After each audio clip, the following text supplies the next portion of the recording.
2017 से हमने दरख्वास्त दायर कर रखी है कि इनके बैंक अकाउंट्स का जांच पड़ताल की जाए। जो इन्होंने अपने खाते इलेक्शन कमीशन में जमा करवाए हैं उसकी स्क्रूटनी की जाए। और इस हवाले से सुप्रीम कोर्ट का हनीफ अब्बासी केस के अंदर 2017 के अंदर जो फ़ैसला आया था वो बड़ा वाज़ेह था। इलेक्शन कमीशन को डायरेक्शंस दी गई थी कि तमाम सियासी जमातों की अक्रॉस द बोर्ड जो है वो आप स्क्रूटनी करें और इनके अकाउंट्स की जांच पड़ताल जो है वो इलेक्शन कमीशन की ज़िम्मेदारी है। चाहे वो पॉलिटिकल पार्टीज़ आर्डर 2002 हो, चाहे वो इलेक्शन एक्ट 2017 हो। इसमें बड़ा वाज़ेह लिखा हुआ है कि हर पॉलिटिकल पार्टी अपने अकाउंट्स को मेंटेन करेगी। उन अकाउंट्स में आने वाला जो पैसा है और उन अकाउंट्स से जो होने वाला ख़र्चा है और उन पैसों से बनाए गए असासों का और जो वाजिबुल अदा आपकी लाइबिलिटीज़ हैं उसका रिकॉर्ड इलेक्शन कमीशन में जमा करवाया जाएगा। और उनके ज़राए यानी कि उनकी रसीदें, उनके सोर्सेज जो हैं वो इलेक्शन कमीशन को जमा करवाए जाएंगे। इसी मामले के ऊपर स्क्रूटनी कमेटी काम कर रही है और इलेक्शन कमीशन को हमने दरख्वास्त जमा करवाई। उस हुक्मनामा आया। हमारे फाइनेंशियल एक्सपर्ट्स और चार्टर्ड अकाउंटेंट पिछले 4 रोज़ से इनके अकाउंट्स को जो है वो देख रहे हैं। और उसमें एक चीज़ जो सामने आई है कि 2013, 2014, 2015 अभी ये सिर्फ 3 साल हैं। इन 3 सालों में जिनके अकाउंट्स को अभी देखा गया है 45 करोड़ रुपया PMLN के अकाउंट्स के अंदर जो है वो आया है।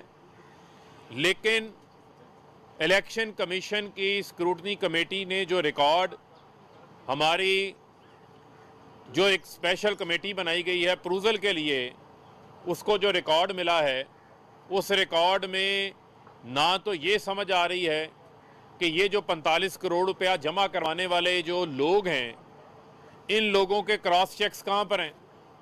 इन लोगों की कोई डिपॉजिट स्लिप्स वहाँ पर मौजूद नहीं है। सिर्फ एक कागज़ के ऊपर तहरीर लिख दी गई है जिसमें लिखा गया है कि ये 10 करोड़ रुपया नवाज शरीफ ने दिया, ये 3 करोड़ रुपया किसी भवन दास ने दिया है।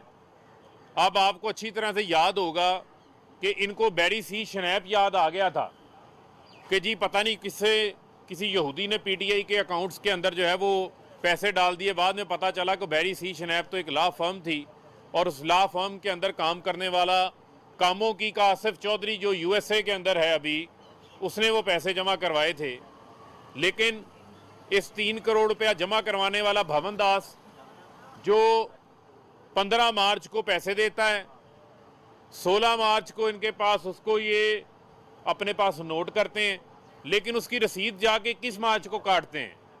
पता चलता है कि पैसे आ जाया करते थे किसी जगह से और इसहाक डार फ़ोन करके बताते थे कि ये फ़लाने के नाम पे डाल दो, ये फ़लाने के नाम पे डाल दो। यानी वही तरीका है वारदात कि पैसा जो है वो फॉरेन फंडिंग से आया हो, पैसा ममनुआ ज़राए से आया हो, जिस तरह इन्होंने जाली अकाउंट्स के अंदर किया। आपने देखा TT's केस में, आपने देखा जो FIA के अंदर इनका जाली अकाउंट्स का केस चल रहा है कि पैसा आया है करप्शन का, पैसा आया है किकबैक्स का, लेकिन लोगों के फर्जी नामों के ऊपर उनकी रसीदें बना दी गई। लेकिन उन रसीदों का किसी किस्म का कोई डॉक्यूमेंट्री एविडेंस मौजूद नहीं है। अगर पैसा आपके बैंक अकाउंट में आया है तो वो किसी क्रॉस चेक के जरिए आया होगा। उस क्रॉस चेक की फोटोकॉपी आपके पास होनी चाहिए। जब आप किसी अकाउंट्स की जांच पड़ताल करते हैं, ऑडिट करते हैं, तो ये लोगों को पता है कि उसकी रसीद साथ में लगाना ज़रूरी होती है। यानी कि पनामा केस में फ्लैट 4 मौजूद हैं जी, ये फ्लैट भी हमारे यहाँ मान लिया जाता है। अच्छा, ये फ्लैट किन पैसों से आए हैं जी, उसकी रसीदें हमारे पास नहीं हैं। जब रसीदें मांगी गई तो कतरी खाता आ गया, जाली ट्रस्ट डीडें आ गई। यहाँ भी मामला अब रसीदों तक पहुँच गया है कि रसीदें मांगी जा रही हैं कि ये आपने पैसे फलां बंदे के नाम के ऊपर डाल तो दिए, लेकिन उसका कोई डॉक्यूमेंट्री प्रूफ भी तो दें कि अगर ये पैसा उसने कैश बैंक में जाके जमा करवाया है तो उसकी कोई डिपॉजिट स्लिप उसके पास होगी। वो डिपॉजिट स्लिप आप लाके हमें दिखाएं यहाँ कोई क्रॉस चेक से पैसा जमा हुआ है, कोई चेक जमा हुआ है, उस चेक की को फोटोकॉपी ला के दिखा दें। तो लिहाजा ये अभी तक इस मामले में वो डॉक्यूमेंट्स फराहम नहीं कर सके। मैं ये समझता हूँ कि जो फाइनेंशियल एक्सपर्ट और चार्टर्ड अकाउंटेंट का काम ही ये होता है कि वो बैंक स्टेटमेंट्स को डिटेल के अंदर देखता है और ये देखता है कि जो रिकॉर्ड जमा करवाया गया है इस रिकॉर्ड की ऑथेंटिसिटी क्या है, इस रिकॉर्ड का वेरीफाइएबल है या नहीं है, या ये पैसे जो है वो किसी ने फरिश्ते डाल के चले गए हैं। और आपको इनकी तारीख याद है कि बेनज़ीर शहीद अपनी किताब में लिख देती हैं कि समा बिन लादन से पैसे लेके इन्होंने हुकूमत गिराने के लिए काम किया। और मैंने तो पहली बार देखा है, हमने ये तो देखा था कि नवाज शरीफ जो है वो तोशा खाने की BMW घर ले गए। हमने ये तो देखा था कि मियाँ साहब जो है वो सरकारी ख़जाने को लूट मार करके फ्लैटों पे चले गए। यहाँ भी मियाँ साहब ने एक वारदात डाली हुई है, नवाज शरीफ साहब ने अपनी ही पार्टी का 4.5 करोड़ रुपया निकाल के ले गए, वो खर्च कर रहे हैं। पार्टी के फंड को भी नवाज शरीफ ने जो है वो नहीं छोड़ा। अब पता नहीं वो पार्टी का फंड जो है वो उसको कहाँ इस्तेमाल किया। यहाँ बाज़ औक़ात लगता है कि करप्शन के पैसे को, किकबैक्स के पैसे को, या ये भी सवाल उठता है कि पार्टी अकाउंट में जमा करवाया, उसको वाइट किया, बाद में निकाल के अपने ज़ाती इस्तेमाल के लिए ले गए।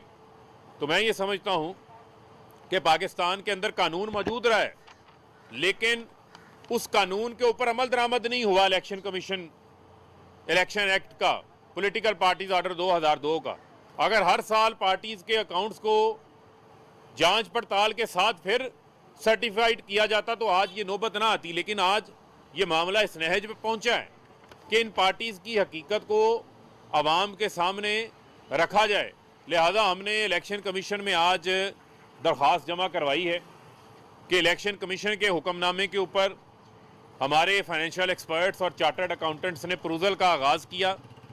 उस प्रूजल के दौरान ये चीज़ें हमारे सामने आ रही हैं। जब तक रसीदें यानी कि क्रॉस चेक्स, कोई वेरीफाइएबल एविडेंस, कोई सपोर्टिव डॉक्यूमेंट, जिनको हम रसीदें कह सकते हैं आम फहम लफ्ज़ के अंदर, वो जमा नहीं करवाई जाती, तो मुझे आप ये बताएं कि प्रूजल किस बात की हो सकती है। हमारे चार्टर्ड अकाउंटेंट, फाइनेंशियल एक्सपर्ट्स एक जगह के ऊपर आके रुक गए, लीगल टीम भी आगे नहीं बढ़ सकती, हमारी फाइनेंशियल एक्सपर्ट्स और चार्टर्ड अकाउंटेंट भी उससे आगे नहीं जा सकते जब तक ये ऑब्जेक्शंस हैं, इन ऑब्जेक्शंस को, इन एतराज़ात को जो है वो दूर नहीं कर सकते। अदरवाइज़ ये 8 रोज़ की जो एक्सरसाइज है वो एक्सरसाइज जो है उसका कोई फ़ायदा नहीं है। और इसी तरीके से इन्होंने स्क्रूटनी कमेटी का वक्त ज़ाया किया, बारहा वो रिकॉर्ड मांगते रहे, अल्टीमेटली उनको स्टेट बैंक को लिखना पड़ा। दोनों जमातों के उन्होंने स्टेट बैंक के अकाउंट्स मंगवाए। अब मुस्लिम लीग नून जो है वो अपने सूबाई अकाउंट्स भी मेंटेन करती है, सूबाई अकाउंटों के नाम लिख दिए, फाइनेंशियल स्टेटमेंट नहीं जमा करवाई गई, ना बैंक स्टेटमेंट जमा करवाई गई है। तो अभी तो ये जो इनके मरकजी 2 अकाउंट्स हैं उसमें इतनी चीज़ें निकल आई हैं, तो सूबाई अकाउंटों के अंदर इन्होंने क्या अंधेर नगरी मचाई होगी, वहाँ पर क्या क्या घपले इन्होंने जो है वो किए होंगे। तो मैं ये इनको कहना चाहता हूँ, मरियम सफदर को, कि अब जो है वो अपना दिल बड़ा करें। अब इलेक्शन कमीशन में एहतजाज करने तो आप आ जाते हैं, आपको जो है वो PTI के फंड्स का तो बड़ा बार बार याद आ जाता है, तो PMLN के फंड्स कहाँ हैं? PMLN की बैंक अकाउंट्स में आने वाले पैसों की मरियम सफदर बताएं रसीदें कहाँ पर हैं? ये भवन दास कौन है? ये तस्नीम नाज कौन है जिनका आपको रिकॉर्ड ही नहीं मिल रहा, जो आपके अकाउंटों के अंदर पैसे जमा करवा के चले गए हैं? और बहुत सारे ऐसे लोग भी होंगे जिनके नाम इसके अंदर सामने आ जाएंगे कि जिनको बड़े बड़े इन्होंने सरकारी ओहदों के ऊपर बैठा दिया और कोई पता नहीं वो सरकारी ओहदे इन्होंने उस वक्त बेचे हैं, उनसे पार्टी फंड के नाम के ऊपर क्या कुछ इन्होंने किया है। तो ये तमाम चीज़ें सामने आ जाएंगी। लिहाजा अभी तक जितना इनका 99% जो रिकॉर्ड है, जो 45 करोड़ रुपए की रकम है, उसके क्रॉस चेक्स, उसकी डिपॉजिट स्लिप्स, उसकी कोई रसीद जो है, ये आज जो प्रूजल की कमेटी बनी हुई है उसके सामने फराहम नहीं कर सके। मैं इनको चैलेंज कर रहा हूँ कि अपने रिकॉर्ड को सामने लेकर आएँ, क्योंकि पीटीआई अपना तमाम रिकॉर्ड जमा करवा चुकी, स्क्रूटनी भी करवा चुकी, परूजल भी करवा चुकी, तमाम बैंक स्टेटमेंट्स दी, 40,000 डोनर्स का रिकॉर्ड दिया, लेकिन जो PMLN है वो अपना रिकॉर्ड देने से कासिर है। और इसके बाद पीपल्स पार्टी की भी अभी स्क्रूटनी होनी है, उनको भी इसके ऊपर जो है वो हिसाब देना पड़ेगा। लेकिन यहाँ पर जो है वो इनकी जानिब से कोई चीज़ समझ नहीं आ रही, लिहाजा हमने इलेक्शन कमीशन में अपनी दरख्वास्त जमा करवाई है कि ये रिकॉर्ड जो है वो इनसे मंगवाया जाए, ताकि जो स्क्रूटनी कमेटी का रिकॉर्ड है, जो अप्रूवल कमेटी अपना काम कर रही है, चार्टर्ड अकाउंटेंट और फाइनेंशियल एक्सपर्ट्स उस काम को जो है वो आगे बढ़ा सकें। अदरवाइज़ जो है वो इससे आगे जो है वो नहीं जा सकते। तो लिहाजा हमारी इलेक्शन कमीशन से ये दरख्वास्त है, ये इस्तदा है कि हमारी इस दरख्वास्त के ऊपर जो है वो फौरी एज सून एज पॉसिबल जो है इसके ऊपर फैसला करें और इनको डायरेक्ट करें कि ये अपने चेक्स और डिपॉजिट स्लिप्स जो हैं वो लेकर आएँ, ताकि उसको हम वेरीफाई कर सकें कि ये वेरीफाइबल हैं भी या नहीं है। अच्छा फरक साहब, ये बताइएगा कि अगर कोई फंड ऐसा ग्रे एरिया में नजर आता है जो या ममनुआ फंड से आई है, ऐसा जिसकी तफसील नहीं है कि ये कहाँ से आया, उसके कॉन्सिक्वेंसेस क्या होंगे कानून के? देखें, कॉन्सिक्वेंसेस इसके बड़े वाज़े हैं। फॉरेन फंडिंग है तो उनकी जमात के ऊपर पाबंदी लग सकती है, ममनुआ ज़राया है तो उसके ऊपर जो है वो जब्त हो जाएगा, कॉन्फिस्केट हो जाएगा, जो प्रोहिबिटेड फंडिंग है। लेकिन इसके अंदर मैं समझता हूँ कि तफसीलात तो सामने आनी चाहिए ना। तफसीलात क्यों छुपा रहे हैं, क्यों ये अपने डॉक्यूमेंट्स जमा नहीं करवा रहे? लिहाजा एक पेपर के ऊपर अमाउंट्स लिख देना और लोगों के फर्जी नाम लिख देना, जिस तरह महबूब फेड़ी वाले का नाम लिख दिया गया था, जिस तरह जो है वो पापड़ वाले का फलूदे वाले का नाम जो है वो लिख दिया गया था, जिस तरह चाय पिलाने वाला जो दफ्तर का चौकीदार है, जो वहाँ का माली है, उसके नाम के ऊपर इन्होंने करोड़ों अरबों रुपए की ट्रांजैक्शंस की हुई हैं। इसी तरह इन्होंने अपने पार्टी अकाउंट्स को भी इसी तरीके से इस्तेमाल किया है। तो लिहाजा जो हमारा शक था, उस शक को जो है वो ये यकीन के अंदर बदल रहे हैं। तो लिहाजा मैं इनको ये कहता हूँ कि अपना रिकॉर्ड लेकर आएँ और रिकॉर्ड से इनको अब हम भागने नहीं देंगे। फरूख साहब, ये फरमा दीजिए कि TLP के साथ जो मुज़ाकरात हो रहे हैं हुकूमत के, अगर हो रहे हैं तो कौन कर रहा है और इसकी क्या ऑप्शन? देखिए, मैं समझता हूँ कि आज का तो हमारा जो मेन मौजू है वो यही है, और उस लिहाज से हुकूमत की जो पहली तरजीह है, जो अवलीन तरजीह होती है, आपके इल्म में है कि किसी को आप ये इजाज़त नहीं दे सकते कि कोई रियासत को डिक्टेट करे और आवाम की जान और माल को ख़तरे के अंदर डाले। और मैं समझता हूँ कि जो नामूसे रसालत सल्लल्लाहु अलैहि वसल्लम का जो मामला है, उस मामले को रियासत ने, वज़ीर आज़म इमरान खान साहब ने आलमी फोरम्स पर, दुनिया के बड़े बड़े फोरम्स के ऊपर भरपूर अंदाज से जो है वो पेश किया। अभी आपके इल्म में है कि रब्बिल अव्वल के महीने के अंदर अशरातुल रहमतुल लिल आलमीन के तौर के ऊपर मनाया गया, बाकायदा रहमतुल लिल आलमीन अथॉरिटी का जो है वो क़याम अमल में लाया गया। तो मैं समझता हूँ कि इस हवाले से तमाम लोगों को रियासत के साथ खड़ा होना चाहिए और इस मामले के ऊपर दुनिया के सामने पेश करने के हवाले से हम किसी सूरत भी पीछे नहीं हट सकते, लेकिन अपना तरीक़ाकार भी दुरुस्त करने की ज़रूरत है। ये नहीं हो सकता कि आपको जो दिल आज़ारी है वो हमारी बाहर हो रही है और हम लोगों की गाड़ियाँ जलानी शुरू कर दें, किसी इंसान को नाहक कत्ल करना शुरू कर दें। ये क्या हमारा इस्लाम जो है वो इसकी इजाज़त देता है?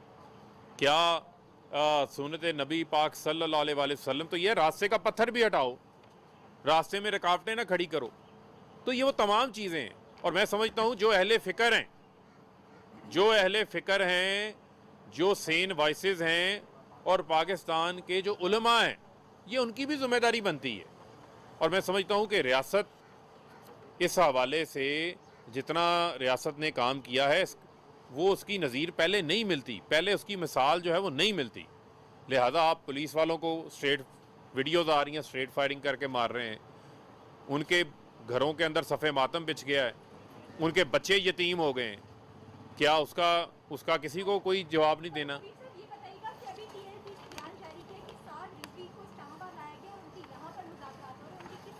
देखें, जहाँ तक रह गई बात उसकी तफसीलात तो जो है वो इंटीरियर मिनिस्टर जो है वो शेख रशीद साहब के पास होंगी, जब मेरे पास मालूमात आएंगी मैं वो भी आपके साथ शेयर कर दूंगा।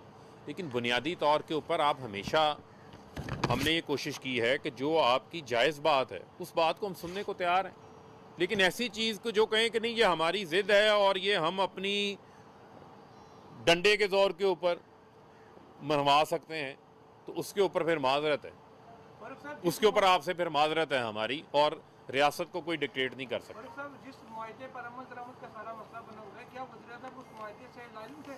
देखिए, मैं समझता हूँ कि माहिदे उस वक्त होता है जब उस माहिदे की पासदारी होती है। जब आप सड़कें ब्लॉक करेंगे, जब आप आगे लोगों की जानें लेंगे, तो क्या उस वक्त वो माहिदा रह जाता है? ये बताएं मुझे। बहुत शुक्रिया।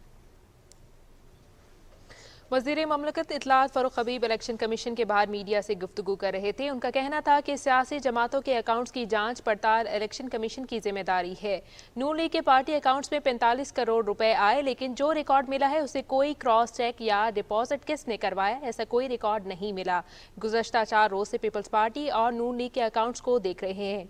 नून लीग के पार्टी अकाउंट्स में कई मशकूक नाम पाए गए हैं।